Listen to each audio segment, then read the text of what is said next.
नमस्कार, मी doctor Yogesh, practising proctologist in Nashik. आपण आज मूळव्याध, भगंदर आणि फिशर या संदर्भातले बेसिक डिफरन्स जाणून घेणार आहोत. तर पहिल्यांदा आपण मूळव्याधापासून सुरुवात करू, ज्याला पाईल्सही म्हटलं जातं बोली भाषेमध्ये. तर पाईल्स हा कसा होतो, तर याच्यासाठी कोणत्याही गुदद्वारातील आजारांसाठी मोस्टली कॉन्स्टिपेशन, इनडायजेशन अशा प्रकारचे जे काही हेतू आहेत जे मूळव्याधासाठी किंवा इतर गुदद्वारातील व्याधींसाठी कारणीभूत ठरतात, त्या बाबतीत आपण जाणून घेऊयात. तर कॉन्स्टिपेशन आणि इनडायजेशन हे मूळव्याधाला कारणीभूत ठरतील यासाठी. त्यांच्यामुळे काय होतं की कॉन्स्टिपेशन असल्यामुळे आपल्याला ज्यावेळेस शौचाला जायचं आहे त्यावेळेस पेशंटला अनड्यूस स्ट्रेनिंग करावं लागतं, ज्याच्यामुळे एनल कॅनलमधील जे काही आपले ॲनल कुशन्स असतात, जिथे सगळ्या रक्तवाहिन्या असतात, त्यांना सूज येते आणि त्या फुगतात. याला पाईल्स म्हणतात.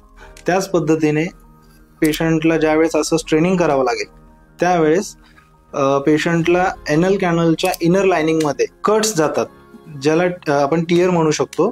त्यामुळे पेशंटला फिशर होतो.